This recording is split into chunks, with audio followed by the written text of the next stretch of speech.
Standard form होता है a x square plus b x plus c equal to zero, where इसमें condition होता है कि a should not be equal to zero, क्योंकि a अगर जीरो हो जाएगा तो एक्स स्क्वायर वाला टर्म जो है वो खत्म हो जाएगा, रिड्यूस हो जाएगा, और अगर वही टर्म नहीं होगा तो ये क्वाड्रेटिक इक्वेशन नहीं रहेगा।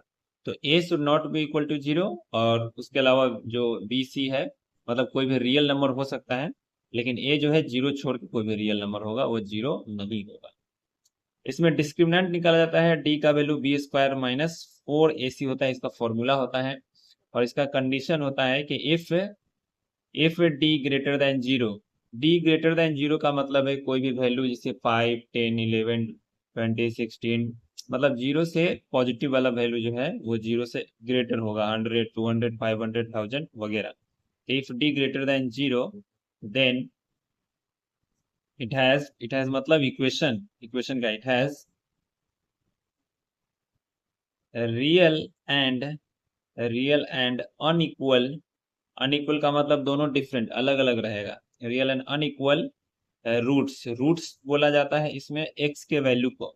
जैसे लीनियर इक्वेशन में एक्स वाई के वैल्यू को सोल्यूशन बोला जाता है, पॉलिनोमियल के कंडीशन में उसको जीरोस बोला जाता है, उसी तरह क्वाड्रेटिक इक्वेशन के कंडीशन में उसको रूट्स बोला जाता है कि वो रूट्स होता है। ठीक है। सेकंड होता है कि if D equal to zero, अगर डी का वैल्यू जीरो के इक्वल हो जाए तो then it has real and, real भी होगा और इक्वल रूट भी हो जाएगा, रियल एंड इक्वल रूट्स, तो उसको रियल रूट और इक्वल रूट्स हो जाएगा।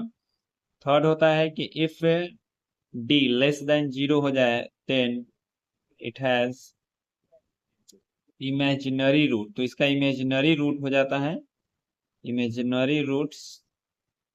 ठीक है। और क्लास 10 के अकॉर्डिंग जो है वो इमेजिनरी रूट को फाइंड नहीं किया जाता है, मतलब roots doesn't exist in real number.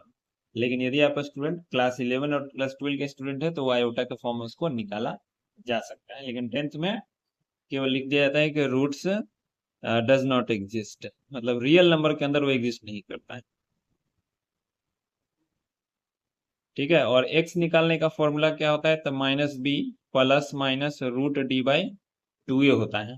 एक बार उसको प्लस के साथ अलग कर दिया जाता है, जैसे x हो गया minus b plus root D by two a हो गया, और एक जो है x का वैल्यू को माइनस बी के साथ माइनस में लिख दिया जाता है, minus b minus root under D by two a, ये भी एक फॉर्मूला होता है x का।